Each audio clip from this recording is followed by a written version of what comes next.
The afternoon sun blazed over the quiet Cleveland suburb as Maria Rodriguez flipped burgers on the backyard grill, their sizzle mixing with children's laughter and classic rock drifting from outdoor speakers.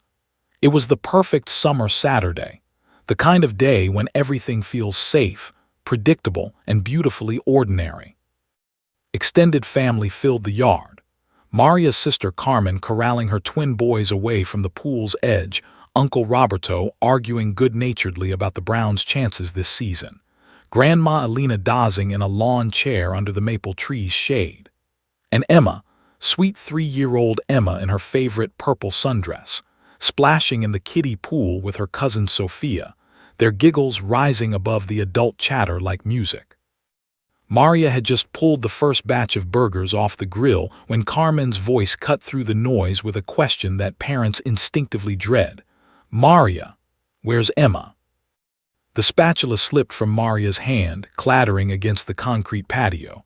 Her eyes snapped to the kiddie pool. Sophia sat alone, pouring water through a plastic funnel, completely absorbed in her game. No purple sundress, no blonde pigtails, no Emma. She was just there, Maria breathed, her voice tight. She was right there 30 seconds ago. What happened next would replay in Maria's nightmares for months. The systematic search that turned frantic. Checking behind the garden shed, nothing. Under the porch, empty. Inside the house, calling up the stairs, silence. David, Emma's father, sprinted through every room while relatives fanned across the yard, looking behind bushes, around the garage, inside cars. Uncle Roberto checked the front yard, hoping Emma had wandered toward the street. Nothing. Then Carmen screamed, the back gate's open." Everyone rushed to the fence line where the property bordered dense woods. The gate that was always locked, always secured because of those very woods, stood wide open. Beyond it, a dirt path disappeared into a tangle of oak trees, wild undergrowth and shadows that seemed to deepen even in afternoon sunlight. Miles of forest stretched behind the subdivision, enough wilderness to swallow a small child without a trace. Maria's legs nearly gave out. David was already on his phone, his voice shaking. 911, my daughter is missing, 3 years old. She's gone into the woods behind our house. Please, God, hurry. The next 8 minutes crawled by like hours. Neighbors poured into the yard, forming search parties. Someone grabbed flashlights even though it wasn't dark yet. They all knew if they didn't find Emma before nightfall, the odds plummeted. David plunged into the woods, screaming Emma's name until his voice cracked. Maria stood frozen by the gate, her mind fragmenting. Emma was afraid of the dark. Emma didn't know how to swim if there was water out there. Emma was just a baby, barely 3 feet tall, in a world of predators and dangers she couldn't comprehend. Then sirens shattered the air, beautiful, hopeful sirens. 3 police cruisers screeched to the curb, doors flying open.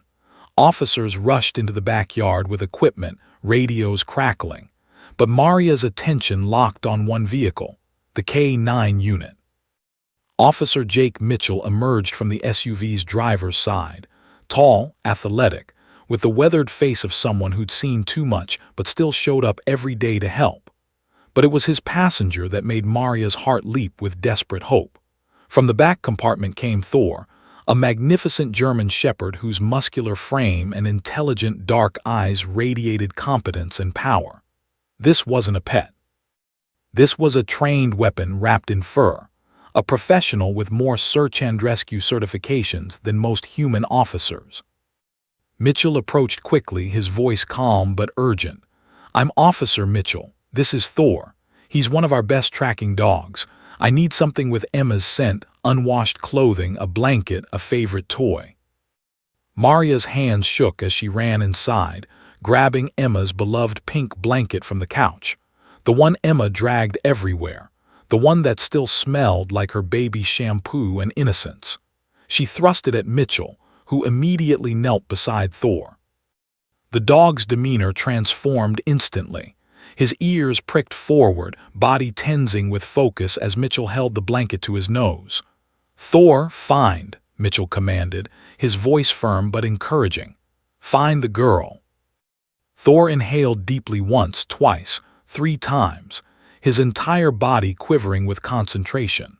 Then his head snapped toward the open gate, nostrils flaring. Without warning, the dog lunged forward with such explosive force that Mitchell had to brace himself to maintain his grip on the leash. "He's got her scent," Mitchell shouted over his shoulder to the other officers. "Strong trail heading into the woods." Thor didn't hesitate, didn't pause. He charged through the gate like a missile locked on target, pulling Mitchell into the forest shadows. Other officers grabbed equipment and followed, their radios coordinating the search perimeter. Maria tried to follow, but a female officer gently held her back. "Let them work, ma'am. Thor knows what he's doing. If she's out there, he'll find her." If she's out there. The words hit Maria like a physical blow. She collapsed against David, who'd returned from his fruitless search, both of them staring at the dark tree line where their daughter had vanished and where a German shepherd was now racing against time. Inside the woods, Mitchell's feet pounded against uneven ground, branches whipping his face as Thor pulled him deeper into the forest. The dog never slowed, never second-guessed, following some invisible scent trail with absolute certainty. Other officers' voices faded behind them as Thor navigated through increasingly dense undergrowth, leaping over fallen logs, splashing through a shallow creek. And then Mitchell noticed something that made his blood run cold: boot prints in the soft mud, fresh boot prints, adult-sized, leading in the same direction Thor was tracking. Someone else had come this way, recently. The question that would haunt the case for months formed in Mitchell's mind. Was Emma running into these woods, or was she being chased? Thor's urgent bark echoed through the trees, and Mitchell's heart raced faster. Whatever the truth was, they were about to discover it. Thor's powerful legs churned through the underbrush, his nose never leaving the ground as Officer Mitchell struggled to keep pace. The forest had become a maze of twisted roots, thorny brambles, and low-hanging branches that tore at Mitchell's uniform. Sweat poured down his face despite the cooling evening air. They'd been tracking for nearly 40 minutes now, pushing deeper into wilderness where cell signals died and civilization felt like a distant memory. "Thor, easy boy," Mitchell panted, though he knew the dog wouldn't slow. Thor was in full search mode. Nothing would stop him until he found his target or lost the trail completely. The German shepherd's training was legendary at the precinct. 5 years on the force, 37 successful searches, 2 lives saved from burning buildings, and 1 drug bust that made regional news. But this was different. This was a child. A baby, really. And every minute that ticked by reduced their chances. Mitchell's radio crackled. "K9 unit, what's your position? We're losing your signal." "Still tracking south-southeast from the residence," Mitchell responded between breaths. "Thor's locked on something. Trail is strong. He hasn't hesitated once." "Copy that. We've got teams spreading out on the eastern perimeter. Helicopter is en route, but we're losing daylight fast. 15 minutes of good light left max." 15 minutes. Mitchell's jaw clenched. After that, they'd be searching in darkness with flashlights, and a terrified 3-year-old could hide from rescuers just as easily as from whatever she was running from, because Mitchell was now certain Emma had been running. The boot prints he'd spotted earlier had multiplied. He'd counted at least 3 distinct impressions in the soft earth, all heading deeper into the forest, all moving in the same direction as Emma's scent trail. Suddenly, Thor's behavior changed. His steady gallop slowed to a cautious trot, his head swinging left and right. A low growl rumbled from his chest, not the aggressive bark he used for threats, but something else. Something Mitchell had only heard a handful of times: Thor's protective mode. "What is it, boy?" Mitchell whispered, his hand instinctively moving to his service weapon. "What do you smell?" The forest had gone eerily quiet. No bird songs, no rustling leaves, just the sound of Mitchell's ragged breathing and Thor's soft growl. Then Mitchell saw it. About 30 yards ahead, a massive oak tree had fallen years ago, creating a natural shelter where its root system had torn from the earth. The hollow beneath it was dark, shadowed, the perfect hiding place. Thor moved toward it with careful steps, his body language completely transformed. The aggressive tracker had become a gentle guardian. As they approached the fallen oak, Mitchell's flashlight beam cut through the growing shadows, and his heart nearly stopped. There, huddled in the hollow beneath the roots, sat Emma Rodriguez. The little girl was soaking wet, her purple sundress plastered to her tiny frame. Mud streaked her face and arms. Her blonde pigtails had come loose, hair hanging in tangled clumps. But it was her eyes that gutted Mitchell, wide, terrified, the eyes of a child who'd seen something no 3-year-old should ever witness. "Emma," Mitchell said softly, holstering his weapon and kneeling slowly. "Emma, sweetheart, I'm Officer Mitchell. I'm here to help you. Your mommy and daddy sent me to find you." The child didn't respond. She simply stared, trembling so violently her teeth chattered audibly. Then Thor did something that would later be described in official reports as highly unusual conduct for a working K-9. The German shepherd pulled forward gently, breaking from Mitchell's loose grip on the leash, and approached Emma with his head lowered in a submissive, non-threatening posture. Emma's eyes locked onto the dog. For a long moment nothing happened. Then a tiny sound escaped her lips, "Doggy." Thor moved closer, step by careful step, until he was directly in front of the terrified child. He lowered himself to the ground and slowly, deliberately, rested his large head on Emma's lap. The gesture was so gentle, so perfectly calibrated to comfort rather than frighten, that Mitchell felt tears prick his eyes. Emma's small hand reached out tentatively, touching Thor's fur. Then, as if a dam had broken, she threw both arms around the dog's neck and began to sob deep, wrenching cries that echoed through the darkening forest. Mitchell keyed his radio with shaking hands. "I've got her. I've got Emma. She's alive. Repeat, the girl is alive. We're approximately half a mile south-southeast of the residence, near the old creek bed. She's responsive but appears to be in shock. We need paramedics at our location immediately." The radio exploded with responses, but Mitchell was already moving. He shrugged off his jacket and wrapped it around Emma's shivering body. "Sweetheart, can you tell me if you're hurt? Does anything hurt?" Emma's face remained buried in Thor's fur, but she shook her head slightly. "No injuries, thank God," but she wouldn't release the dog, her grip fierce despite her small hands. "Okay, that's okay," Mitchell soothed. "Thor can stay right here with you. He's not going anywhere. Emma, can you look at me for just a second?" Slowly, Emma's face emerged from Thor's neck. Her blue eyes were red-rimmed and terrified. Mitchell's voice stayed soft, non-threatening. "Emma, your mommy and daddy are so worried about you. They want you to come home. Can you tell me what happened? Why did you come into the woods?" Emma's lower lip trembled. When she spoke, her voice was barely a whisper, but the words hit Mitchell like a physical blow. "The bad man said he had puppies. He said come see the puppies by the fence." Mitchell's blood turned to ice. "What bad man, sweetheart?" "The man from next door. He always watches us play. He said don't tell mommy, just come see the puppies real quick." Emma's voice broke. "But when I got close to him, his face looked scary. His smile was wrong. So I ran and ran and ran into the trees because I was scared." Jesus Christ, this wasn't a wandering incident. This was attempted abduction. "Emma, did the man follow you into the woods?" Mitchell asked, his mind racing, every protective instinct screaming. Emma nodded, fresh tears spilling down her cheeks. "I heard him calling, 'Little girl, come back, don't be scared.' I hid here and stayed really quiet. I heard him walking around looking for me.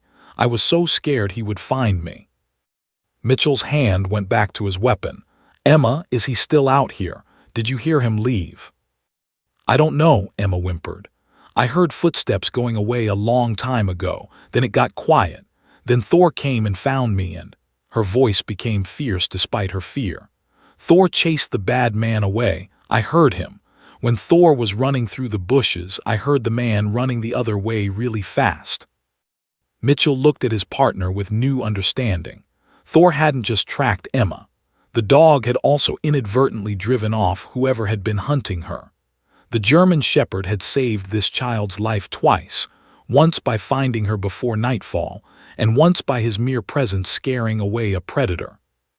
"You're safe now, Emma," Mitchell promised, though his mind was already working through the implications. They had an attempted child abduction. The perpetrator was someone Emma recognized, a neighbor, and he might still be in these woods. The sound of crashing brush announced the arrival of other officers and paramedics. Emma cringed at the noise, pressing harder against Thor. The dog sensed her fear and adjusted his position, creating a protective barrier between the child and the approaching sounds. "It's okay," Mitchell assured her. "Those are more helpers. They're going to check you over and make sure you're okay. And then we're going to take you home to your mommy and daddy. Thor's going to stay right with you the whole time. I promise." As paramedics carefully examined Emma, checking vitals, looking for injuries, wrapping her in thermal blankets, the little girl never released her grip on Thor's fur. The dog remained still, his dark eyes watchful, his body a warm, reassuring presence. But as Mitchell photographed the scene, documenting Emma's hiding place and the surrounding area, his flashlight beam caught something that made his stomach turn: fresh boot prints circling the fallen oak. Multiple sets of prints, some overlapping as if someone had paced around the tree repeatedly. Looking, searching, hunting. Emma had been feet away from whoever had lured her into these woods. Only her hiding spot and sheer luck had kept her safe until Thor arrived. As they prepared to carry Emma out of the forest, Mitchell knelt beside her one more time. "Emma, you were so brave. You did exactly the right thing by hiding. The bad man can't hurt you now." But Emma's next words would launch an investigation that would shake the entire neighborhood. It was Mr. Hewitt, the man next door. He's always nice when mommy's watching, but when she's not looking, his eyes get scary. Mitchell's hand tightened on his radio. They had a name: Martin Hewitt, the neighbor.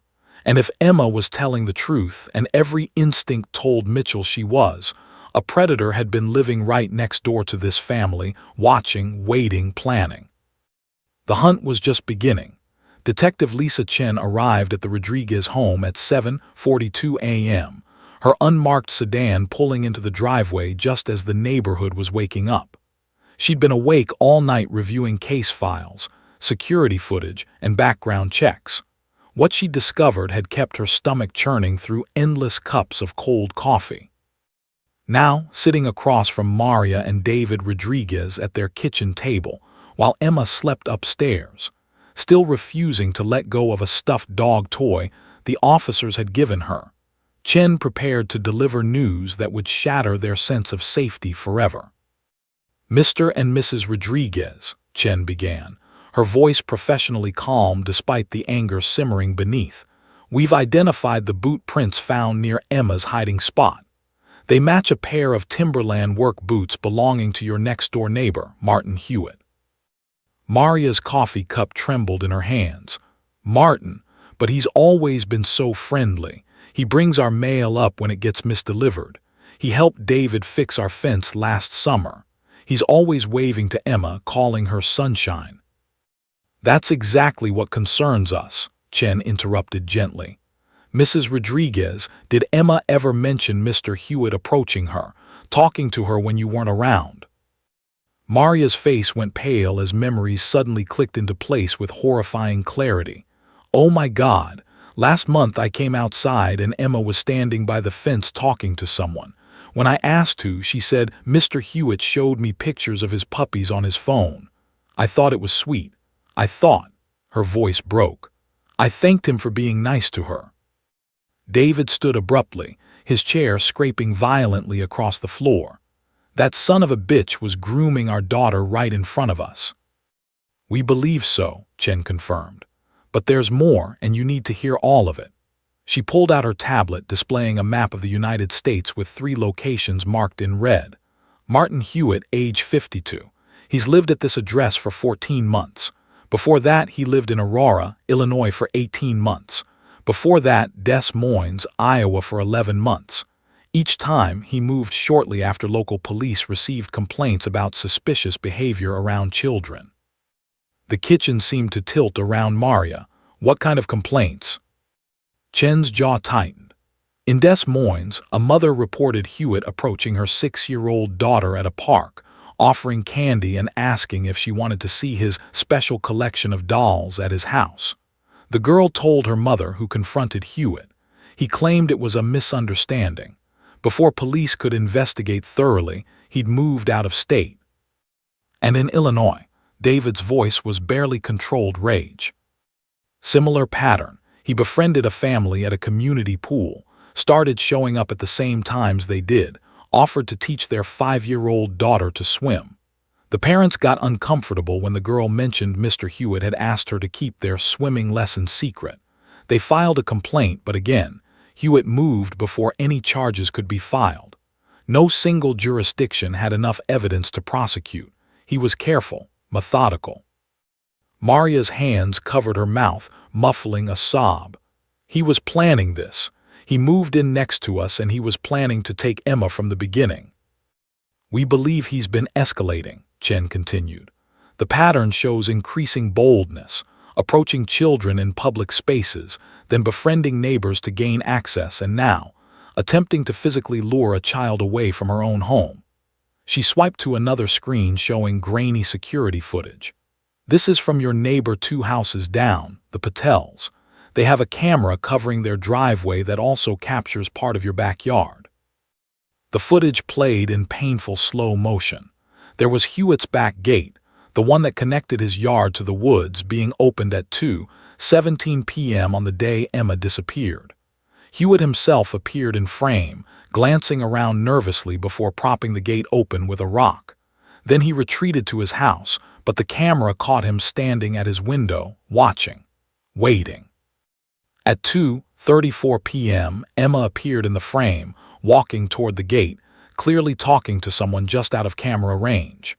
Then she moved closer to the gate and suddenly jerked backward, her body language shifting from curious to frightened. She turned and ran, disappearing into the woods. Hewitt emerged from his house immediately, moving quickly toward the same gate Emma had fled through. He lured her, David breathed, his fists clenched white. He stood just out of sight and called her over, and when she got close enough to see him clearly, she got scared and ran. That's our theory, Chen confirmed. Emma's statement corroborates it. She told Officer Mitchell that Hewitt's smile looked wrong when she got close. Children are remarkably perceptive about adult intentions. She sensed danger and fled on pure instinct. But he followed her, Maria whispered. Into those woods to do what? What was he planning? Chen's expression hardened. We executed a search warrant on Hewitt's residence this morning at 6 a.m. What we found, she paused, choosing her words carefully. His computer contained searches for terms like how long before missing child alert activates, state forest areas near Cleveland, and children's elementary school schedules in Ohio. We also found a duffel bag in his garage containing zip ties, duct tape, children's clothing in Emma's size, and sedative medications. The room fell into horrified silence. David's face had gone from red with rage to gray with shock. Maria made a sound like a wounded animal. He was going to take her, David finally managed. He was going to kidnap our baby and... We believe Thor's arrival interrupted the abduction, Chen said quietly. Hewitt was searching for Emma in those woods when he heard a police dog tracking. He ran. If Thor had arrived even 5 minutes later... She didn't finish the sentence. She didn't have to. Maria stood on shaking legs and walked to the window, staring at Hewitt's house next door. The curtains were drawn. Yellow police tape crossed the front door. Where is he now? We arrested him at 6:15 this morning. He's being held without bail on charges of attempted kidnapping, child endangerment, and stalking. But Mrs. Rodriguez, I need to be honest with you about something. Chen's voice took on a frustrated edge. Our case has challenges. Yes, we have the security footage showing him opening the gate. Yes, we have his disturbing search history and the bag in his garage. But a good defense attorney will argue that none of that proves he actually attempted to abduct Emma. The footage doesn't clearly show him talking to her. He was just out of frame. The bag could be explained away. The searches could be claimed as research for a novel or some other excuse. "What about Emma's statement?" David demanded. "She identified him. She said he lured her." "Emma is 3 years old," Chen said carefully. "Defense attorneys will argue that she's too young to provide reliable testimony, that she was traumatized and confused, that her parents could have inadvertently influenced her memory by asking leading questions. I've seen cases fall apart on far stronger evidence than this." Maria turned from the window, her eyes blazing with determination despite the tears streaming down her face. "So what do we do? That monster tried to steal our daughter, and you're saying he might walk free." "Not if I can help it," Chen replied firmly. "But we need Emma to testify. We need her to tell a judge and jury what happened in her own words. It's the one piece of evidence that ties everything together, her direct identification of Hewitt as the man who lured her. Without it, we have a suspicious neighbor with bad internet searches. With it, we have attempted kidnapping." "She's 3 years old," David protested. "How can you put a 3-year-old on a witness stand? The trauma alone." "I know," Chen interrupted. "That's why I've already contacted Dr. Sarah Winters, one of the best child psychologists in Ohio. She specializes in working with traumatized children and preparing them for legal proceedings. With your permission, I'd like Dr. Winters to begin sessions with Emma immediately." Maria and David exchanged a long look, an entire conversation happening in that silent moment between parents who would do anything to protect their child. Finally, Maria nodded. "Do whatever it takes. That man doesn't get to hurt another child. Not ever." Over the next 3 weeks, Dr. Winters became a regular presence in Emma's life. The psychologist was a warm woman in her 50s with kind eyes and an endless supply of patience. She never pushed Emma to talk about the bad day in the woods. Instead, she played with dolls, drew pictures, and built trust through games and stories. But slowly, carefully, Emma began to open up. During their 5th session, Emma arranged toy figures in a specific pattern: a little girl doll, a fence, and a male action figure. "Can you tell me about your toys, Emma?" Dr. Winters asked gently. Emma's small voice was matter-of-fact. "This is me. This is the fence. This is Mr. Hewitt." "What's happening in your story?" "Mr. Hewitt is saying, 'Emma, come see my puppies, they're so cute, but don't tell your mommy because it's a surprise.'" Emma moved the girl doll toward the male figure. "But when I got close, his face looked like this." She twisted the male doll's head at an unnatural angle, making it appear menacing. "So I ran away fast as I could." Dr. Winters made careful notes. Emma's story remained consistent across multiple sessions. The same details, the same sequence of events, the same emotional responses. This wasn't a coached narrative or false memory. This was a traumatized child processing a very real attempt at abduction. But the nightmares were getting worse. Emma woke screaming 3 or 4 times a night, crying about the bad man finding me. She refused to play in the backyard. She had panic attacks when she saw men with beards similar to Hewitt's. Maria had to leave her job to stay home because Emma couldn't be left with babysitters. She'd become terrified of unfamiliar adults. During their 8th session, Dr. Winters tried something different. She showed Emma a photograph of Thor. The transformation was instantaneous. Emma's anxious expression melted into pure joy. "Thor," she squealed, grabbing the photo and hugging it to her chest. "That's my Thor. He saved me from the bad man." "How did Thor save you, sweetheart?" "When I was hiding and crying, I heard the bad man walking around looking for me. He kept saying, 'I know you're here somewhere, little girl.' I was so scared he'd find me." Emma's voice dropped to a whisper. "Then I heard Thor barking and running through the bushes, and I heard the bad man say a bad word and run away really fast. Then Thor found me and stayed with me so I wasn't scared anymore." Dr. Winters made a decision that would change the entire case. After the session, she called Detective Chen with a proposal. What if Thor was present during Emma's testimony? A dog in the courtroom, Chen sounded skeptical. Not just any dog, the dog that saved her life. The one constant source of security in Emma's trauma narrative. She lights up at the mention of Thor. With him present, I believe Emma could provide clear, consistent testimony. Without him, I'm afraid the stress might cause her to shut down completely. It was an unprecedented request. But as Chen reviewed the case files, watching their evidence walk the razor's edge between conviction and acquittal, she realized they were out of options. The case needed Emma's testimony. Emma needed Thor. The question was, would a judge allow it? The Cuyahoga County Courthouse loomed against the gray October sky like a fortress of marble and justice. Inside Judge Patricia Thornton's chambers, an argument was reaching its boiling point. Defense attorney Marcus Green paced like a caged animal, his expensive Italian shoes clicking sharply against the hardwood floor. "Your Honor, this is absolutely unprecedented and completely prejudicial." Green's voice rose with indignation. "The prosecution wants to bring a police dog, a German shepherd no less, into the courtroom during witness testimony. The symbolism alone is outrageous. A police dog represents law enforcement authority power, the literal arm of the state. Having that animal sit beside a witness screams, this person is telling the truth to any jury." Prosecutor Robert Chandler remained seated, his fingers steepled calmly despite the tension crackling through the room. "Your Honor, we're not proposing Thor attend as a police dog.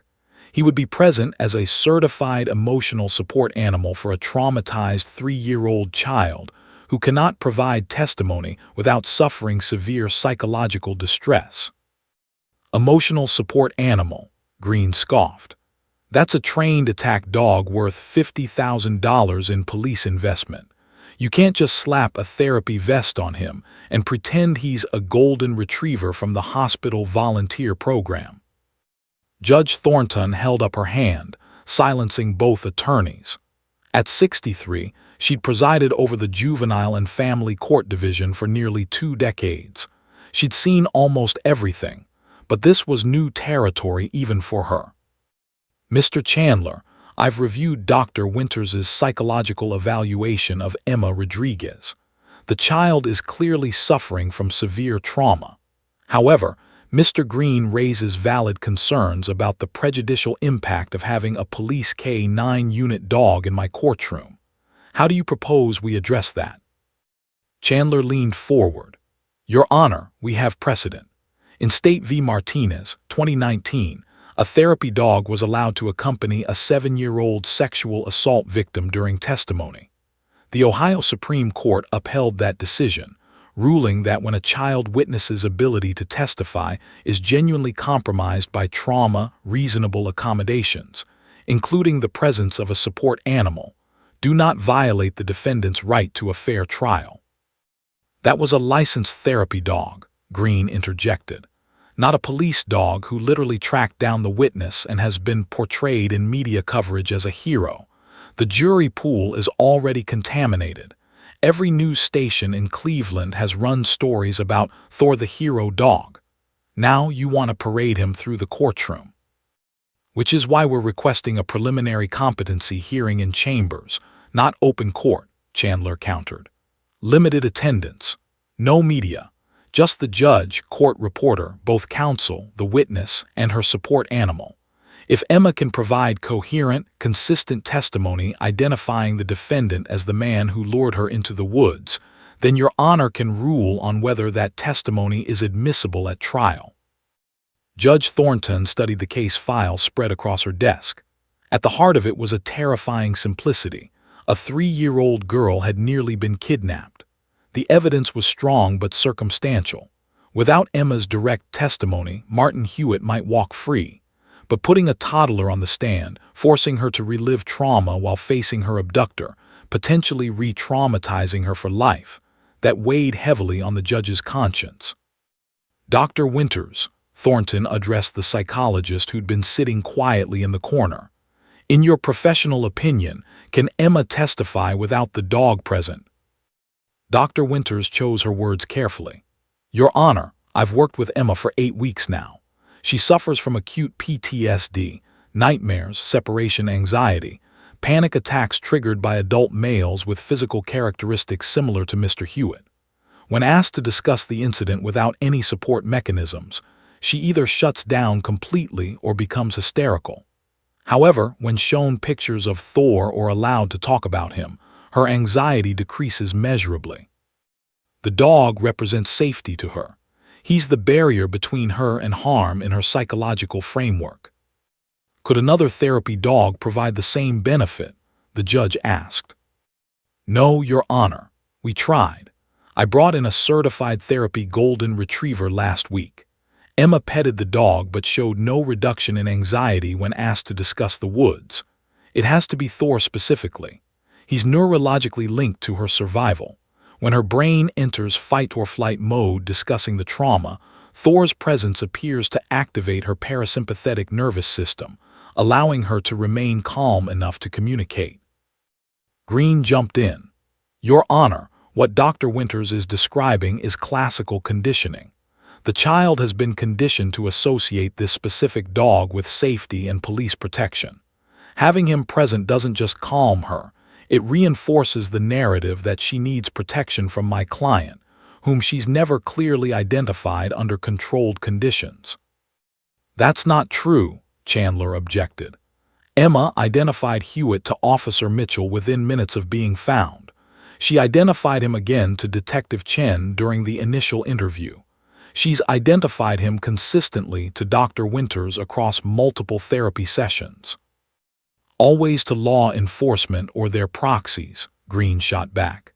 Never to a neutral party, never under oath, and never with my client present to observe her reactions, which is his constitutional right. Judge Thornton removed her glasses and rubbed her eyes. This case was a legal minefield. She could deny the request, potentially destroying the prosecution's case and allowing a suspected child predator to walk free. Or she could allow it, potentially creating grounds for appeal if Hewitt was convicted. Here's my ruling, Thornton announced. I'm going to allow a preliminary competency hearing with the dog present, but under strict conditions. First, Thor will not wear any police insignia, badges, or equipment that identifies him as a law enforcement animal.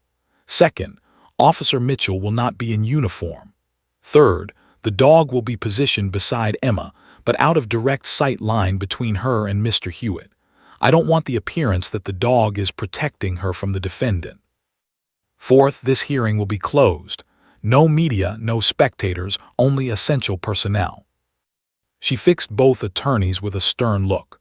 During this hearing, I will assess whether Emma can distinguish truth from lies, whether she understands the importance of telling the truth, and whether she can provide testimony that meets the threshold for reliability.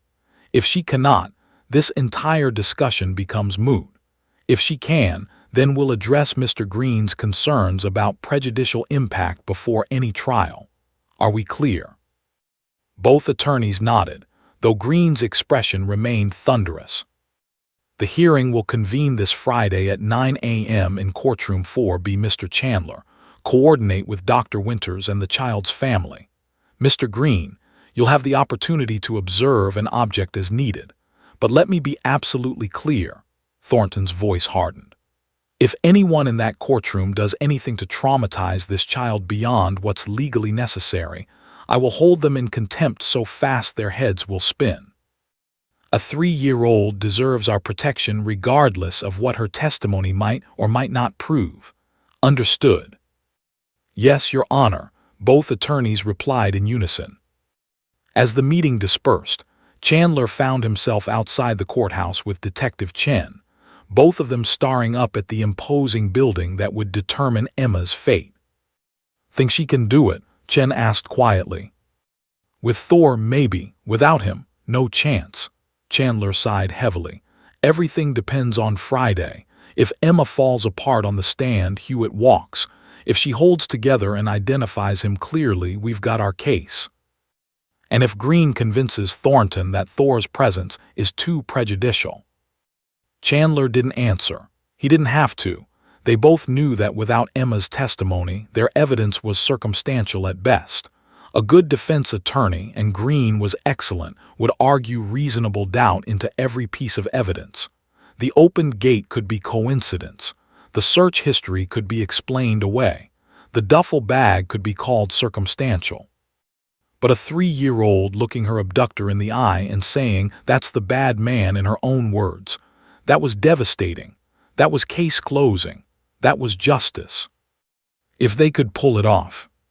Friday morning, the Rodriguez home. Maria Rodriguez hadn't slept in 3 days. She tried everything: warm milk, meditation apps, counting sheep. But every time she closed her eyes, she saw her daughter on a witness stand, trembling and afraid, while Martin Hewitt stared at her with those cold eyes that had fooled the whole neighborhood. "Mommy, why are you sad?" Emma appeared in the kitchen doorway clutching her stuffed dog, the toy that never left her sight anymore. Maria forced a smile. "I'm not sad, baby, just tired." "Is today the day I get to see Thor?" Emma's face lit up with genuine excitement, the first real joy Maria had seen from her daughter in weeks. "Yes, sweetheart. We're going to a special building where a nice judge wants to talk to you, and Thor is going to be there with you the whole time." "Will the bad man be there?" Emma's voice became small, uncertain. Maria's heart clenched. Dr. Winters had coached her on how to answer this question truthfully without terrifying Emma. "Mr. Hewitt will be in the room, but he can't hurt you. There will be police officers, and the judge and Daddy and I will be right there, and most importantly, Thor will be with you." "Thor won't let the bad man get me," Emma said with absolute certainty. "Thor chased him away before. He'll do it again if he has to." David emerged from the bedroom, already dressed in his one good suit, his eyes red-rimmed from his own sleepless night. "Ready, princess?" Emma nodded solemnly, then looked up at her parents with those big blue eyes that still held too much knowledge for a 3-year-old. "Mommy, Daddy, I'm scared, but I'm going to be brave like Thor. I'm going to tell the truth about the bad man so he can't hurt other little girls." Maria broke down completely, pulling Emma into a crushing hug while David wrapped his arms around both of them. Their baby girl shouldn't have to be brave. She shouldn't have to face monsters. She should be worried about which princess dress to wear and whether she'd get cookies after dinner. But life had dealt them this hand, and now they had to play it. At 8:30 a.m., Officer Jake Mitchell arrived at the courthouse with Thor in a civilian transport van rather than the marked K-9 unit. Mitchell wore jeans and a plain polo shirt, the most non-cop clothing he owned. Thor had been bathed, brushed, and fitted with a simple blue vest that said "Support Animal" instead of Police K-9. But there was no disguising what Thor was. His bearing, his alertness, his controlled power, everything about the German Shepherd screamed professional working dog. "You ready for this, boy?" Mitchell asked quietly, kneeling beside his partner. "This is different from anything we've trained for. That little girl is counting on you to keep her calm. Can you do that?" Thor's dark eyes met his handler's, and Mitchell could swear the dog understood. They'd been partners for 5 years, through drug busts and building searches and high-speed chases. They developed a connection that went beyond commands and rewards. And somehow, Mitchell knew Thor understood that today's mission was the most important of his career. At 8:45 a.m., the Rodriguez family arrived. Emma spotted Thor immediately through the courthouse window and began bouncing with excitement. "Thor! Thor!" The reunion in the courthouse lobby was everything Dr. Winters had hoped for. Emma ran to the dog and threw her arms around his neck while Thor's tail wagged gently, his whole body radiating calm reassurance. The tension that had been carved into Emma's face for weeks melted away. "He remembers me," Emma said joyfully. "Thor remembers me." "Of course he does, sweetheart," Mitchell replied, smiling despite his own nervousness. He could never forget his bravest friend. At precisely 9:00 11:00 a.m., they entered Courtroom 4B. And Emma Rodriguez came face to face with the man who tried to steal her life. The courtroom was smaller than Maria had imagined from television dramas, more like a conference room than the grand chambers she'd envisioned. Soft recessed lighting replaced harsh fluorescence. The walls were painted a calming sage green instead of institutional beige. Judge Thornton had clearly prepared the space with Emma in mind, stripping away the intimidating formality that characterized most legal proceedings. But none of that mattered the moment Emma's eyes landed on Martin Hewitt. The little girl's entire body went rigid. Her hand clamped down on Officer Mitchell's with crushing force for such small fingers. Thor immediately sensed the change, pressing against Emma's legs and looking up at her with those intelligent dark eyes. Hewitt sat at the defense table wearing an expensive charcoal suit that his attorney had undoubtedly selected to make him appear respectable, trustworthy. His salt-and-pepper beard was neatly trimmed. His expression was carefully neutral, not threatening, not friendly, just blank. But his eyes, when those eyes locked onto Emma, something cold flickered behind them for just a fraction of a second. Emma saw it. A small whimper escaped her throat. "Sweetheart, look at me," Mitchell said gently, kneeling to Emma's level and deliberately blocking her view of Hewitt. "Remember what Dr. Winters said. You don't have to look at anyone you don't want to. You can look at Thor or at me or at the nice judge. Okay?" Emma nodded shakily, but Maria could see her daughter's chest rising and falling too rapidly. Panic attack. They were 30 seconds into the hearing, and Emma was already spiraling. Dr. Winters moved quickly, crouching beside Emma with a small stuffed dog, identical to the one Emma carried everywhere. "Emma, can you help me with something? My puppy is scared. He needs a brave friend to hold his paw. Can you be that brave friend?" The psychological technique was brilliant. By externalizing Emma's fear onto the stuffed animal, Dr. Winters gave her something to focus on besides her own terror. Emma took the toy and held it close, her breathing beginning to slow. "Why don't we get you settled?" Judge Thornton suggested warmly, emerging from behind the bench in a simple black dress rather than her imposing robes. She'd removed every possible element of intimidation from her appearance. "Emma, I'm Judge Thornton, but you can call me Judge Pat if that's easier. I've made a special spot just for you." The witness stand had been transformed. Instead of the usual hard wooden chair positioned high above the courtroom, a small cushioned armchair sat at floor level with a side table holding a box of crayons and paper. Next to it was a large dog bed where Thor could lie comfortably while remaining beside Emma. "Thor gets his own bed?" Emma asked, a tiny hint of wonder breaking through her fear. "Of course," Judge Thornton smiled. "He's a very important helper today.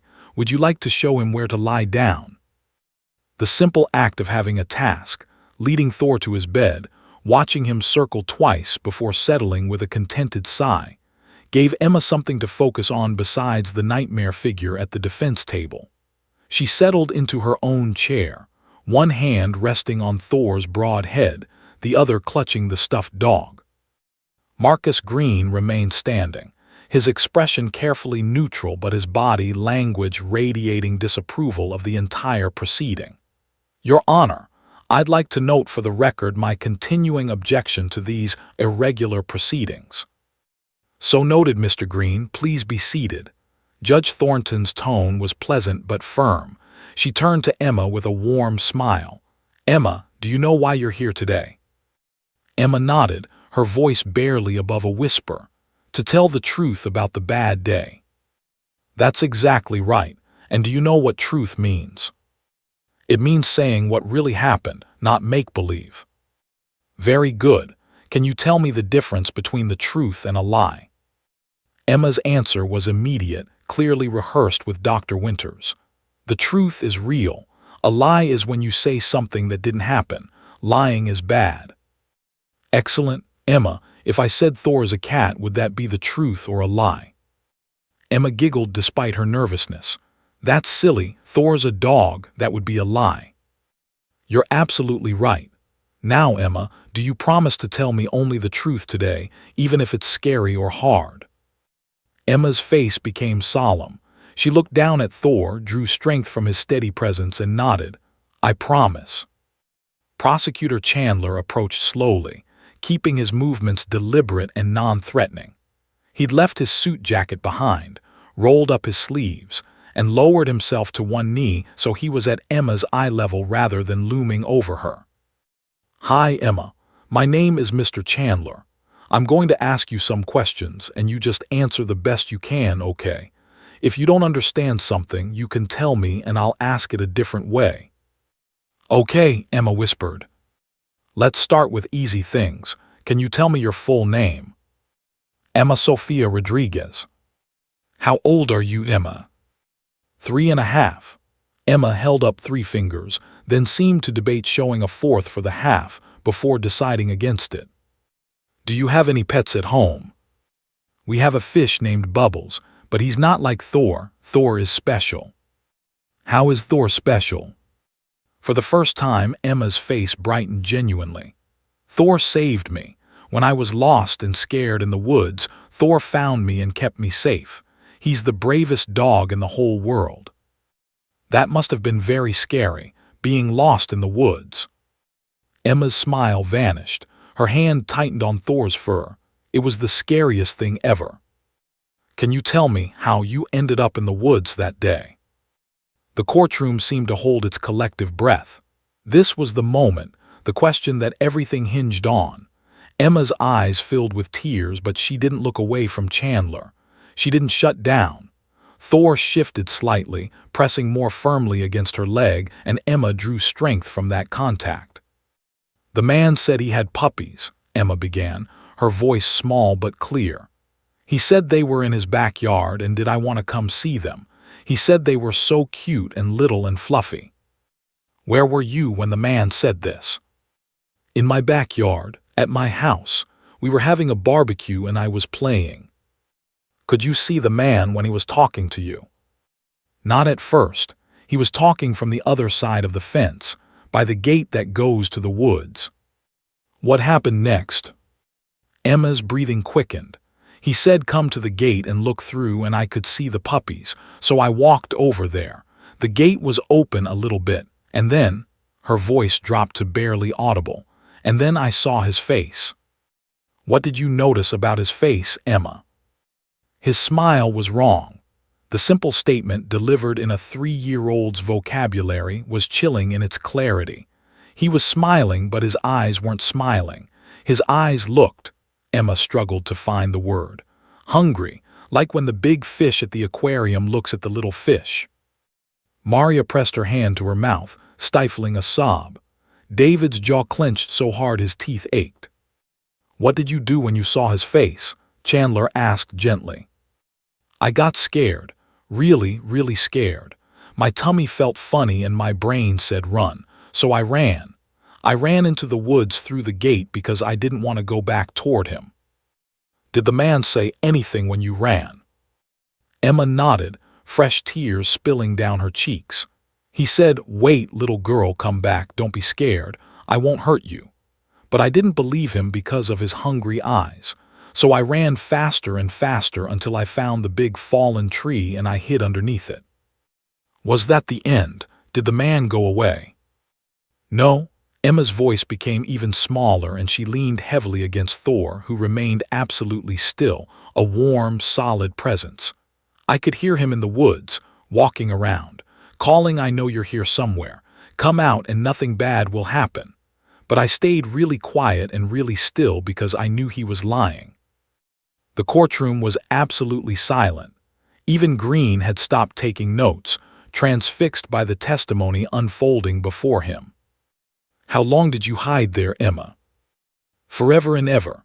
It got darker and I was cold and I was crying, but I tried to cry quiet so he wouldn't hear. I heard him walking around for a really long time. Then it got more quiet, but I was too scared to come out. What happened next? Emma's face transformed, fear giving way to relief and joy at the memory. I heard crashing in the bushes, really loud, and I thought it was the bad man coming back. I got so scared. But then I heard barking, dog barking, and I peeked out and I saw Thor running through the woods. He was so big and strong and fast. What did Thor do when he found you? He came right to me, and he was so nice and gentle. He lay down next to me, and I hugged him, and he was warm, and I wasn't scared anymore because I knew Thor would protect me. Emma, Chandler said carefully, you mentioned the man and the bad man several times. The man who said he had puppies, the man whose smile was wrong, the man who followed you into the woods. Do you know who that man is? Emma's entire body tensed. Thor sensed it immediately and made a soft sound, not quite a whine, more like a question. Emma buried one hand deeper into his fur, drawing courage from him. Emma, Chandler prompted gently, do you know who the man was? Slowly, Emma's tear-streaked face turned. Her eyes swept across the courtroom, past her parents, past the court reporter, past Dr. Winters, and landed with devastating accuracy on Martin Hewitt. For 3 seconds, maybe 4, the little girl and the man who tried to abduct her locked eyes. Hewitt's mask of neutrality slipped for just an instant, something predatory and cold flashing across his features. Emma's small arm extended, her finger pointing directly at him with the absolute certainty that only truth carries. Bad man. The 2 words exploded into the silent courtroom like a gunshot. Time seemed to freeze. Judge Thornton's pen stopped mid-stroke. The court reporter's fingers hovered motionless above the keys. Prosecutor Chandler remained on one knee, not daring to move. Defense attorney Green half rose from his chair, his mouth opening to object, but no sound emerged. Maria Rodriguez let out a strangled sob, David's arm the only thing keeping her upright. Dr. Winters's eyes shone with tears even as she maintained her professional composure, documenting every detail. But the most powerful moment was the smallest. Emma, 3.5 years old, traumatized and terrified, had just stared down her nightmare and spoken truth to evil. And she'd done it because a German shepherd named Thor lay beside her, steady and sure, his presence the only thing standing between a terrified child and complete psychological collapse. Marcus Green found his voice first, launching to his feet. Your Honor, I move to strike that testimony as. Mr. Green, Judge Thornton's voice cut through like a blade, sit down. The judge's expression had transformed from warmly professional to stone-cold serious. She'd seen what everyone in the room had seen. Genuine, spontaneous identification. A child too young to maintain an elaborate lie had just pointed at her abductor with absolute conviction. Emma, Judge Thornton said softly, that man you pointed at, can you tell me his name? Emma's hand remained extended, finger still pointing, as she delivered the final devastating blow. That's Mr. Hewitt, the man who lives next door, the man who tried to take me away from my mommy and daddy. Martin Hewitt's face had gone completely white. The case had just been won or lost in those 2 explosive words. Everything that followed would be just formality. The silence that followed Emma's identification shattered like glass as Marcus Green exploded from his chair. Your Honor, this is outrageous. The child has clearly been coached. This entire proceeding is a travesty of. Mr. Green, I will hold you in contempt if you raise your voice again in the presence of this child witness. Judge Thornton's words were ice-cold steel. You will sit down, and you will address this court with the decorum befitting an officer of the law, or you will be removed. Are we clear? Green's face flushed crimson, but he lowered himself back into his seat, his jaw working furiously. Beside him, Martin Hewitt had gone absolutely still, his carefully constructed mask beginning to crack at the edges. His hands trembled slightly before he clasped them together on the table, knuckles white with pressure. Judge Thornton turned back to Emma with remarkable gentleness, her voice transforming from judicial authority to warm reassurance in a heartbeat. Emma, sweetheart, you're doing wonderfully. Just a few more questions, okay? Emma nodded, her finger slowly lowering as she pressed back against Thor. The dog shifted position, moving even closer to her chair, creating a physical barrier between the child and the rest of the courtroom. Prosecutor Chandler remained on one knee, his voice carefully neutral. "Emma, you said that man is Mr. Hewitt, your neighbor. How do you know Mr. Hewitt?" "He lives in the house next to ours, the blue house with the white fence." "Had you ever talked to Mr. Hewitt before the day in the woods?" Emma nodded. "Lots of times. He was always outside when we were playing. He'd wave and smile and say, 'Hi, sunshine,' and ask me about my toys and stuff." "Did that make you feel comfortable with him, like he was a friend?" "I guess so. Mommy would wave at him too, so I thought he was nice." "But something changed the day he talked to you by the fence. You said his smile was wrong. Can you explain what you mean?" Emma struggled with the vocabulary, her 3-year-old brain trying to articulate something her instincts had recognized but her words couldn't quite capture. "It was like when my friend Sophie pretends to be nice, but really she wants to take my toy. A fake nice smile, but scarier. His mouth smiled, but his eyes were." She paused, then found the perfect word in a child's simple logic: mean. The courtroom absorbed this testimony in absolute silence. Out of the mouths of babes came truth that adults spent lifetimes learning to articulate: the difference between genuine kindness and predatory manipulation. "After you ran into the woods and hid, you said you could hear Mr. Hewitt looking for you. How did you know it was him?" "I heard his voice. He kept saying, 'Little girl,' and 'Come out and I won't hurt you.' It was the same voice from the fence." "Did you see him in the woods?" Emma shook her head. "I stayed hidden. I was too scared, but I heard him walking around for a really long time. His footsteps were loud, breaking sticks and stuff." "What made the footsteps stop?" Emma's face lit up despite the tears still streaking her cheeks. "Thor. I heard Thor barking and running really fast through the bushes, and then I heard the bad man, Mr. Hewitt, say a bad word really loud, and then I heard him running away really fast like he was scared." Chandler glanced at Officer Mitchell, who nodded almost imperceptibly. Thor's approach had indeed driven Hewitt from the woods. The physical evidence of rapidly retreating boot prints confirmed it. "Emma, I need to ask you something important. Has anyone told you to say Mr. Hewitt was the bad man? Did Mommy or Daddy or anyone else tell you what to say today?" "No," Emma said firmly. "Dr. Sarah said I should only tell what really truly happened. She said telling the truth is the most important thing even if it's scary. So that's what I'm doing." It was perhaps the most credible testimony Chandler had heard in 20 years of prosecution. No coached witness sounded like this. The vocabulary too simple, the details too specific, the emotional responses too raw and genuine.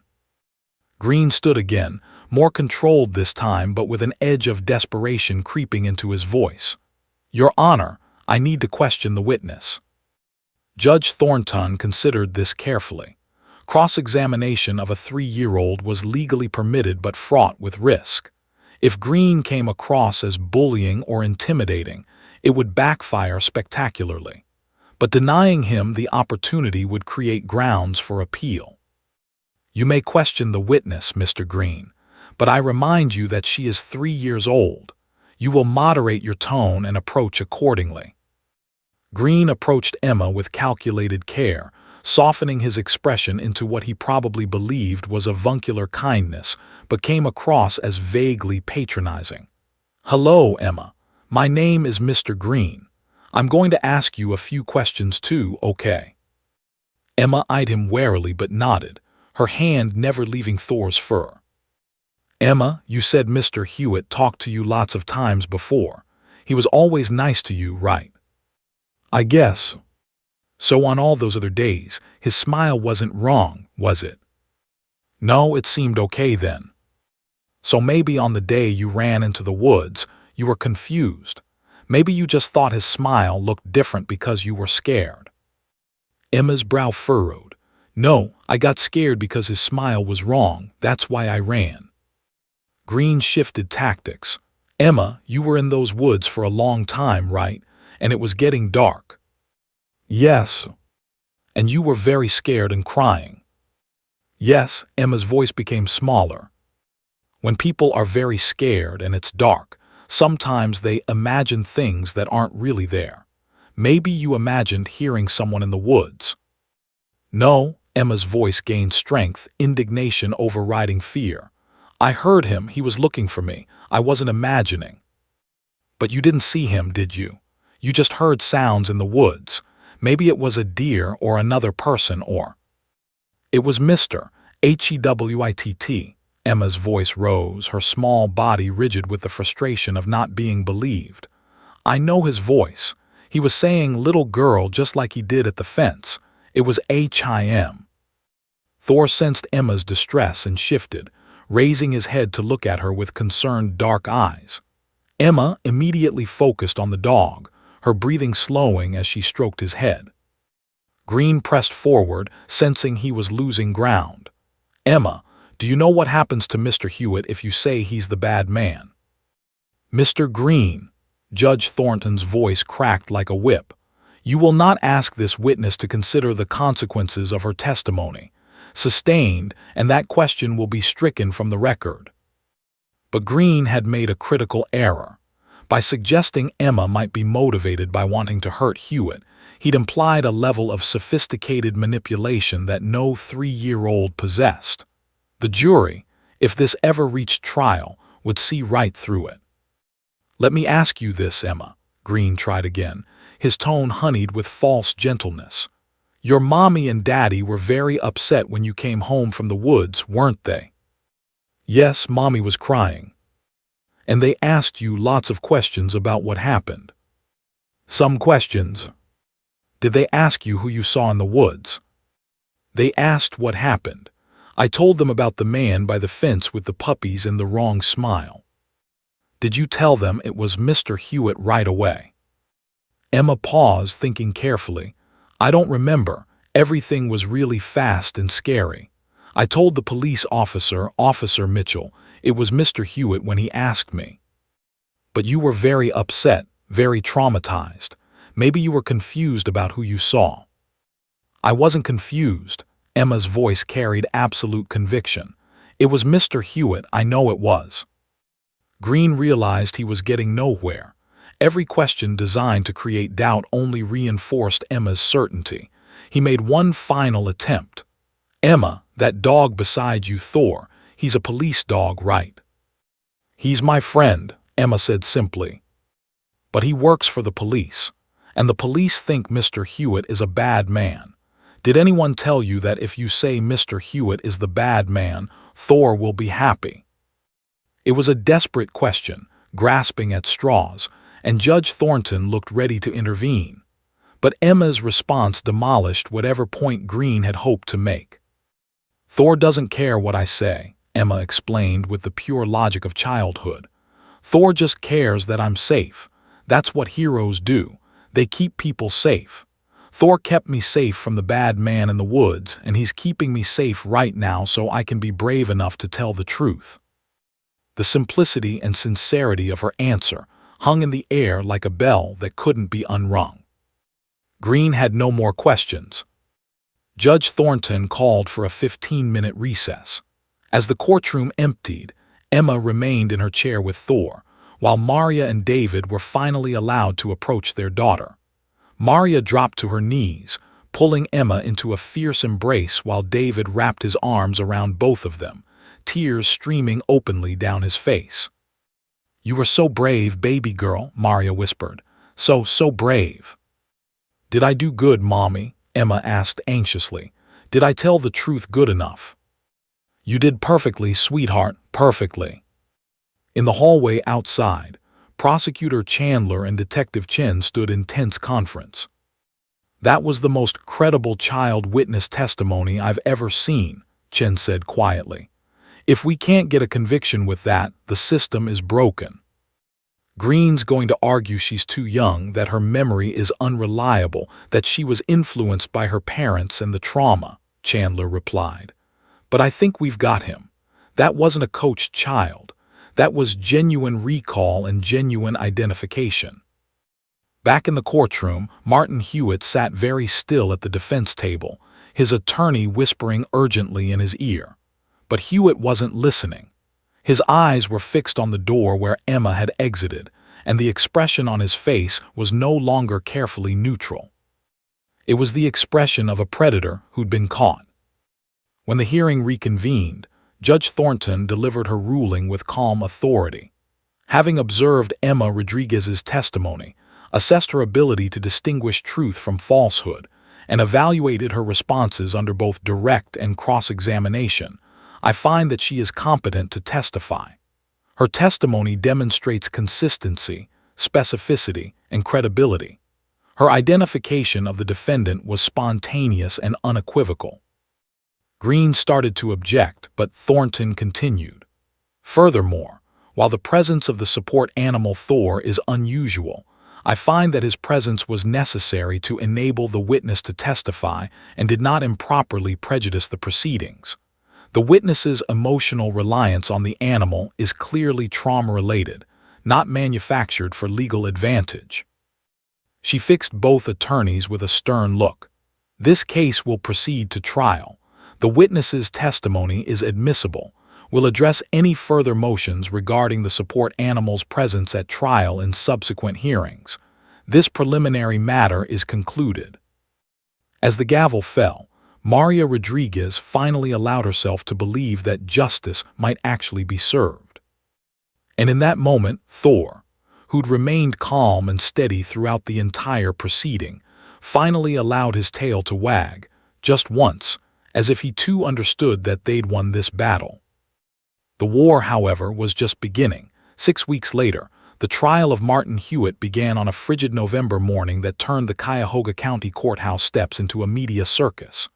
News vans lined the street 3 deep, their satellite dishes pointed skyward like a forest of metal sunflowers. Reporters shouted questions at anyone entering or leaving the building. The story had exploded beyond Cleveland. Emma and Thor, as the media had dubbed them, had become a national sensation. Inside Courtroom 6A, the atmosphere crackled with tension. This was no longer the intimate preliminary hearing. This was the full machinery of justice grinding into motion, with 12 jurors, a packed gallery, and the weight of public attention pressing down on everyone involved.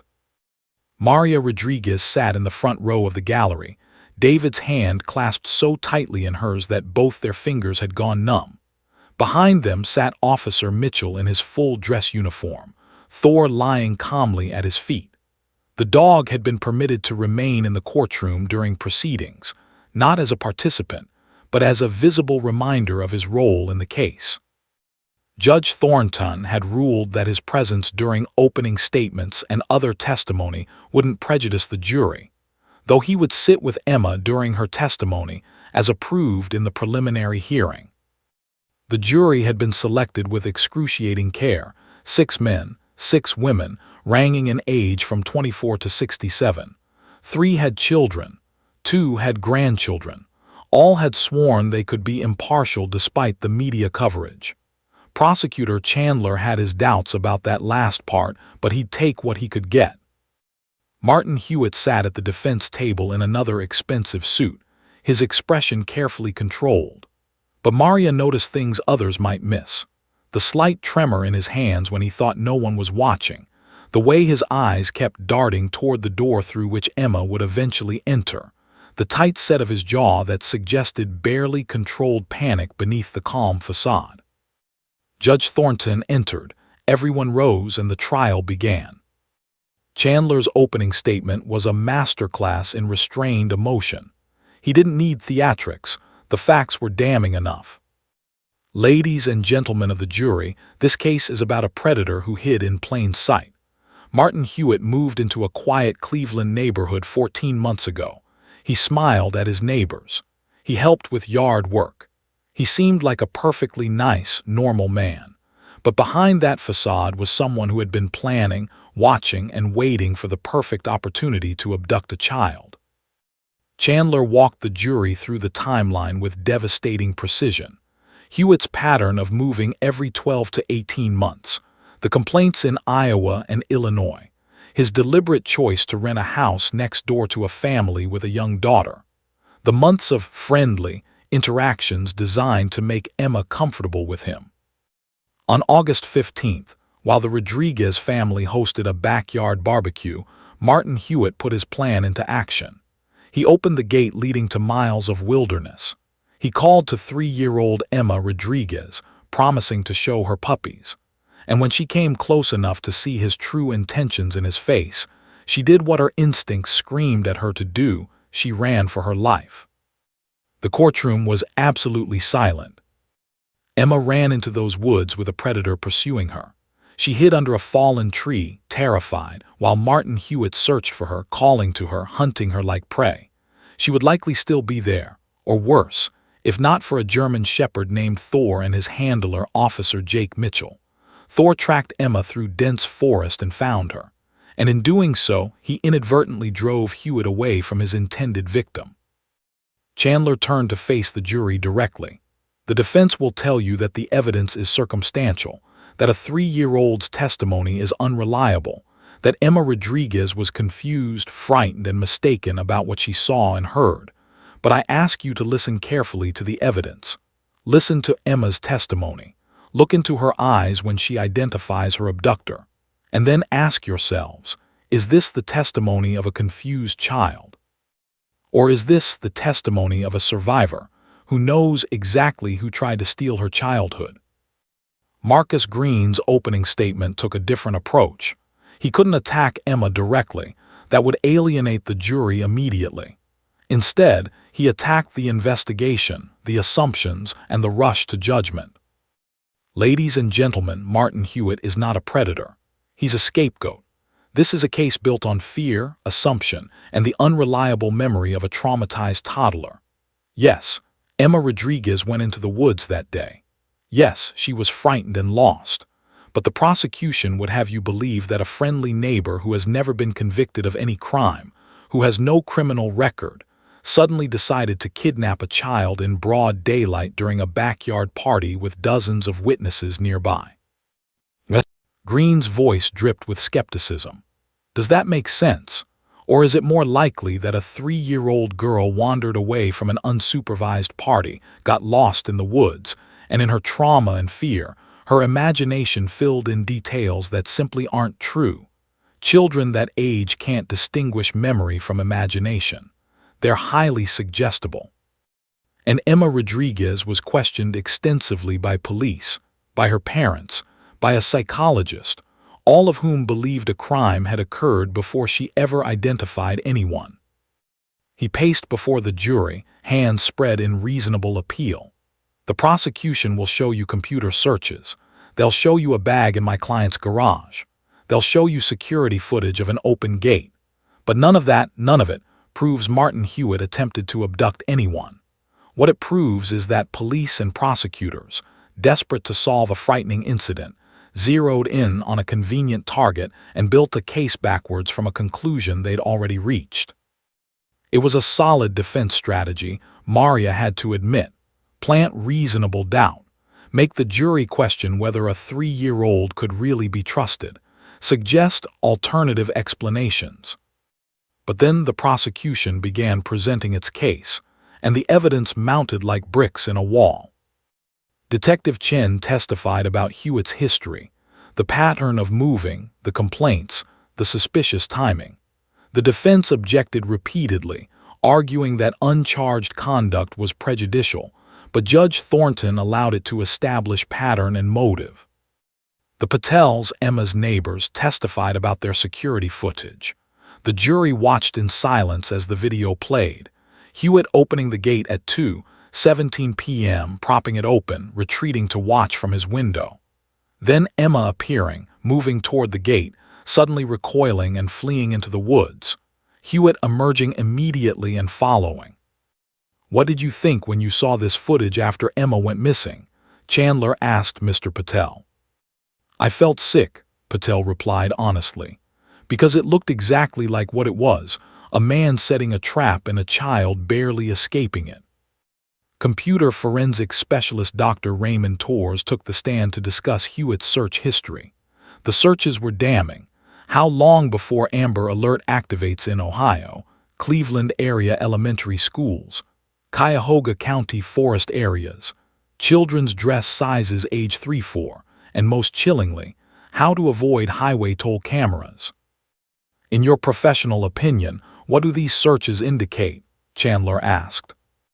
They indicate pre-planning for child abduction, Torres stated flatly.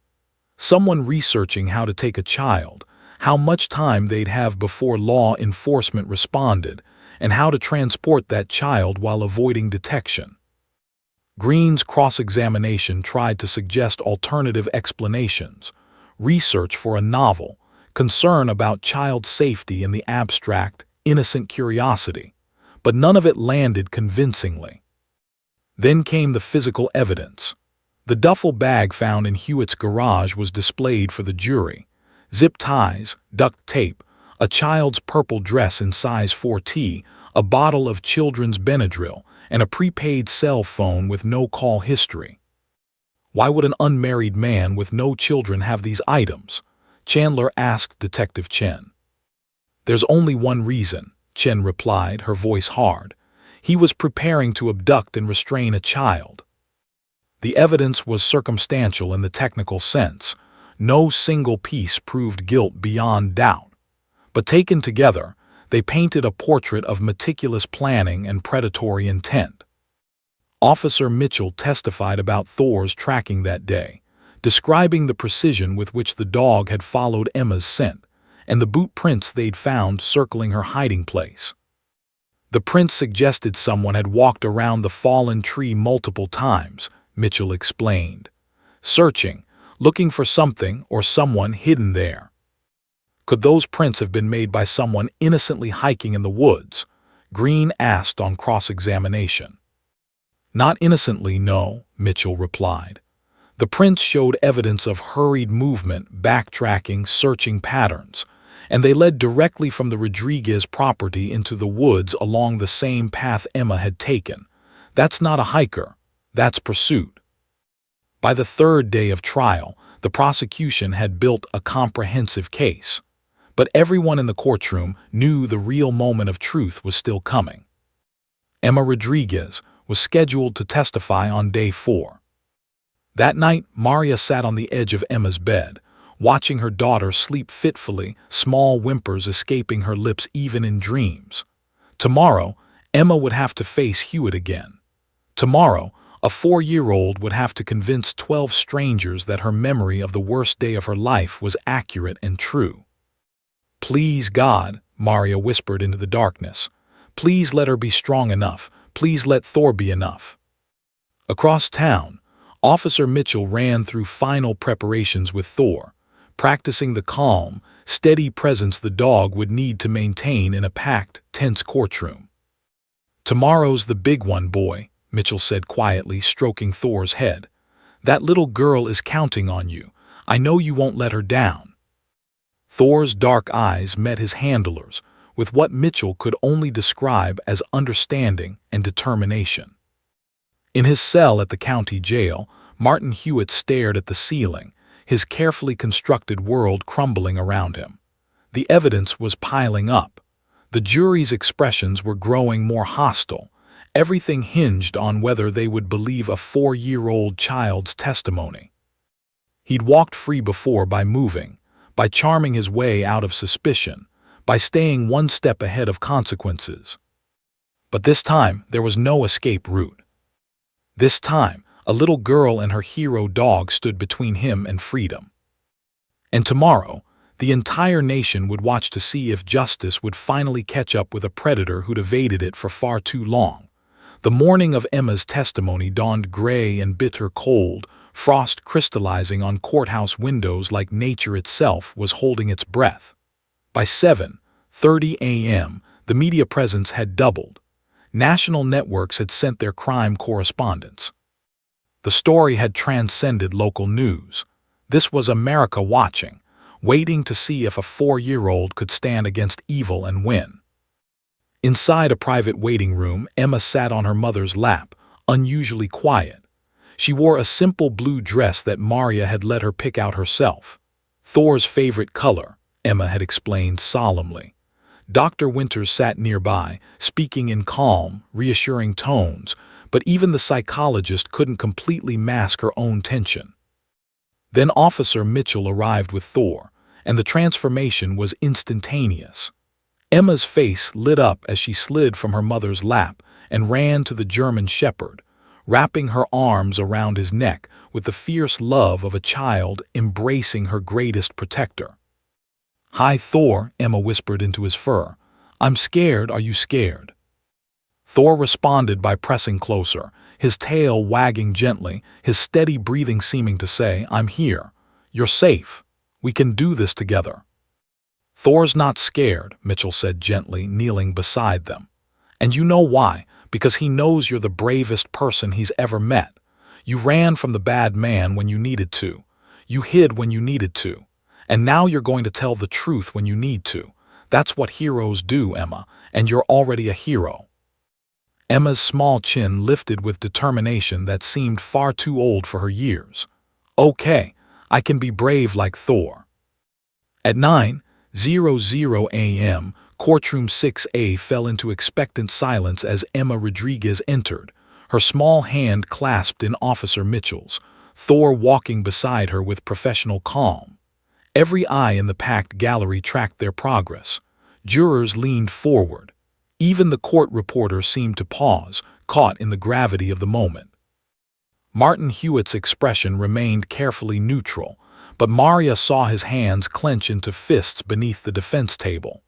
This was the moment he'd been dreading, facing his victim directly, unable to charm or manipulate or escape. Emma settled into the specially arranged witness chair, Thor lying immediately beside her, his head resting on his paws but his eyes alert and watchful. Judge Thornton smiled warmly at the little girl. "Good morning, Emma. Do you remember me?" "Yes, Judge Pat," Emma said quietly. "You were nice to me before. I'm going to be nice to you again today.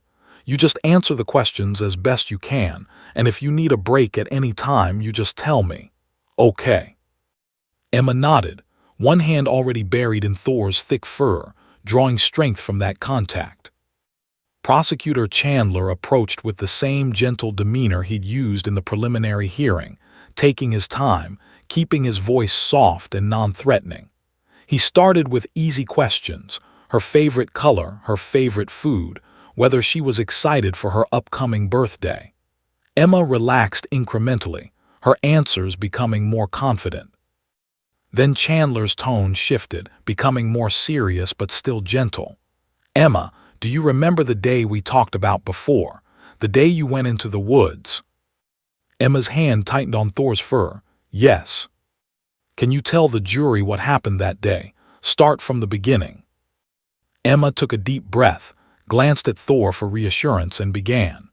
Her voice was small but clear, carrying through the silent courtroom with devastating simplicity. "We were having a party in the backyard. I was playing in the pool. Then I heard a voice calling me from the fence. It was a man's voice.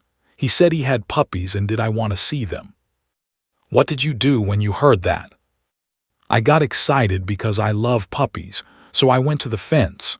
The gate was open a little bit." "Could you see who was talking to you?" "Not at first, but when I got close to the gate I saw him." Emma's voice became smaller. "I saw his face." "What did you see in his face, Emma?" "His smile. It was wrong. It was scary. His mouth was smiling but his eyes were—" Emma struggled for the word, then settled on the same description she'd used before. "Hungry, like he wanted to hurt me." "What did you do?" "I got really scared. My brain said run, run, run. So I ran through the gate into the woods because I didn't want to go back past him." "Did the man follow you into the woods?" Emma nodded, tears beginning to stream down her small face. "Yes, I could hear him calling, 'Little girl, come back, I won't hurt you.' But I didn't believe him because of his scary face.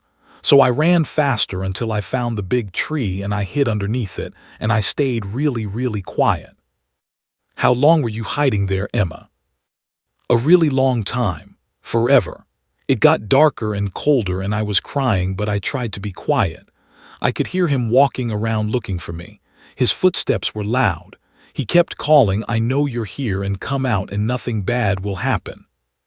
The courtroom was absolutely silent except for Emma's small voice and the occasional sniffle from the gallery, where more than one person was openly crying. "What happened next?" Chandler asked gently. Emma's face transformed, terror giving way to joy. "Then I heard Thor. He was barking and running through the woods really fast and loud. And then I heard the bad man say a bad word and run away super fast, like he was scared of Thor. And then Thor found me and stayed with me and kept me warm and safe until Officer Mitchell came." "Emma," Chandler said carefully, "you keep saying the bad man and the man and him. Do you know who that person was?" Emma's entire body tensed. Thor sensed it immediately and shifted position, pressing more firmly against her leg. The courtroom held its collective breath. "Emma," Chandler prompted softly, "is the person who called to you from the fence, the person who followed you into the woods, is that person in this courtroom today?" Slowly, Emma's tear-stained face turned. Her eyes swept across the room and locked onto Martin Hewitt with laser precision. Her small arm extended, finger pointing with absolute certainty. "That's him," Emma said, her voice gaining strength. "That's Mr. Hewitt. That's the bad man who tried to take me away from my mommy and daddy." For the second time, those words hung in the air like an unbreakable truth. Several jurors visibly reacted, one woman pressing her hand to her mouth, a man's jaw clenching with barely controlled anger. Hewitt's mask finally cracked. For just a moment, something dark and furious flashed across his face before he forced his expression back to neutral. But the jury had seen it. That momentary loss of control, that flash of rage at being identified by a child he'd failed to victimize, it was more damning than any physical evidence.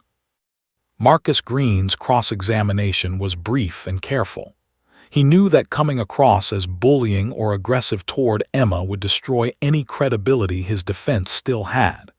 He tried again to suggest confusion, misidentification, the unreliability of memory. But Emma never wavered. Her story remained identical to every previous telling, same details, same sequence, same emotional responses. Green's questions seemed to bounce off the simple truth of her testimony like arrows off armor. After 20 minutes, Green gave up. "No further questions, Your Honor." As Emma was led from the courtroom, Thor walking beside her with tail wagging gently, she looked back once at the jury. "I told the truth," she said simply, "just like I promised." Judge Thornton had to call for a brief recess, as emotions ran too high to continue immediately. The trial continued for 2 more days. The defense presented character witnesses who testified that Hewitt had always seemed normal, friendly, harmless. They brought in their own child development expert who argued that 3-year-olds couldn't reliably distinguish memory from imagination. But it was too late. Emma's testimony had been the earthquake that toppled their entire defense. During closing arguments, Chandler was brief and direct. "Ladies and gentlemen, you heard Emma Rodriguez. You looked into her eyes. You heard the consistency, the specificity, the truth in her words. The defense wants you to believe that a 4-year-old orchestrated an elaborate false accusation. I ask you to trust what you saw, a child survivor identifying her abductor." The jury deliberated for 4 days. Long enough that Chandler began to worry about a hung jury. But on the morning of the 5th day, word came. They'd reached a verdict. The courtroom packed again, tension thick enough to cut. Emma wasn't present, this was adult business, but Officer Mitchell sat in the gallery with Thor, representing the team that had saved her life. "Has the jury reached a verdict?" Judge Thornton asked. "We have, Your Honor. In the case of the State of Ohio versus Martin Hewitt, on the charge of attempted kidnapping, how do you find?" The forewoman stood, her voice clear and firm. "We find the defendant guilty." The courtroom erupted. Maria Rodriguez collapsed into David's arms, both of them sobbing with relief. In the gallery, strangers embraced. Judge Thornton had to gavel repeatedly for order. On the charge of child endangerment, how do you find? Guilty. On the charge of stalking with a minor victim, how do you find? Guilty. Martin Hewitt's face had gone completely white. His attorney placed a hand on his shoulder, but Hewitt seemed unable to process what was happening. The man who'd evaded consequences for years, who'd moved from city to city staying one step ahead of justice, had finally been caught. 6 weeks later, at sentencing, Judge Thornton showed no mercy.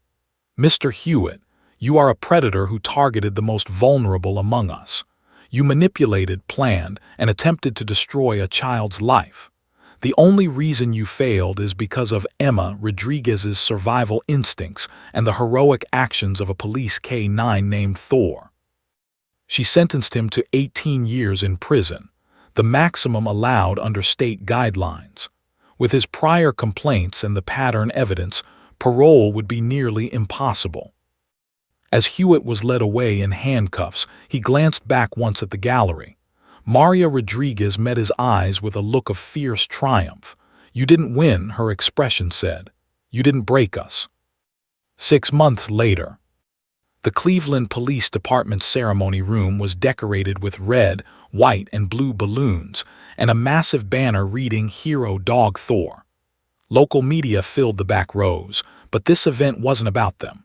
This was about recognition, gratitude, and closure. 4.5-year-old Emma Rodriguez stood on a small platform, her hands carefully holding the Medal of Valor, the department's highest honor. Thor sat at attention before her, his posture perfect, tail wagging gently. This medal is for being the bravest, most amazing dog in the whole entire world, Emma announced into the microphone, her voice confident and clear, nothing like the terrified child from a year ago. Thor saved my life and he's my best friend forever. She placed the medal around Thor's neck with ceremonial care, then kissed his nose as cameras flashed, and the crowd erupted in applause. Thor's tail wagged harder, and he gave Emma's face a gentle lick that made her giggle. Police Chief Raymond Dawson stepped forward. Thor represents the very best of our K-9 program. His tracking skills, his courage, and his gentle nature with a traumatized child embody everything we hope our officers, human and canine, will be. But the real celebration came next. Maria Rodriguez took the microphone, her voice thick with emotion. 6 months ago, we launched Thor's Friends, a nonprofit to support K-9 units and child victim services. I'm proud to announce that we've raised over $400,000. The crowd gasped, then applauded thunderously. This money will fund K-9 programs in 12 states, provide therapy services for child crime victims, and support the passage of Emma's Law, legislation requiring enhanced background checks for individuals with multiple child-related complaints across state lines. Emma's story had sparked a national movement. Her testimony had inspired similar victims to come forward. Hewitt's case had exposed gaps in how jurisdictions shared information about suspected predators. Change was happening, real, meaningful change, all because one little girl found the courage to point at evil and say, "Bad man." The ceremony concluded with Emma's birthday party. She'd requested it be combined with Thor's medal ceremony because Thor should have cake too. The German Shepherd sat patiently, wearing a superhero cape Emma had made, surrounded by children who climbed over him with the absolute trust that only the truly gentle inspire. Officer Mitchell watched from the sidelines, his eyes misty. In 5 years of partnership, Thor had made dozens of arrests, found missing persons, and served his community with distinction. But this, saving Emma and giving her the courage to seek justice, this was his partner's finest moment. "You did good, boy," Mitchell whispered. "You did so good." As the sun set over Cleveland, casting golden light through the ceremony room windows, Marya stood watching her daughter laugh and play with Thor, completely carefree for the first time in a year. The nightmares had finally stopped. The fear had vanished. Emma played outside without panic, talked to strangers without terror, and most importantly, she believed in heroes again. "Mommy," Emma called out, "when I grow up, I'm gonna be a police officer with a dog just like Thor, and I'm gonna save kids just like Thor saved me." Marya smiled through tears. "I know you will, baby, I know you will." The bond between a traumatized child and her four-legged guardian had saved more than one life that day in the woods. It had restored faith in justice, inspired legislative change, and proven that heroes don't always walk on two legs. Sometimes they have fur, four paws, and a heart brave enough to chase away monsters. Sometimes they lie beside frightened children in courtrooms, their steady presence the only thing standing between trauma and testimony. Sometimes they wear medals and party hats, accepting kisses from the lives they've saved. And sometimes, just sometimes, they change the entire world by simply doing what they were born to do: protect, serve, and love unconditionally. As Emma hugged Thor one more time, the dog's dark eyes met Officer Mitchell's across the room. In that moment of connection, Mitchell could swear Thor understood exactly how important he was, exactly how many lives he touched, exactly how much difference one brave dog could make. The story of Emma and Thor would be told for generations, a reminder that even in darkness, there are heroes waiting to bring us home. And that justice, though sometimes slow and difficult, still has the power to triumph when courage speaks truth. Even if that courage comes from a 4-year-old girl and her faithful German shepherd. Even if that truth is just two simple words. Bad man. The end.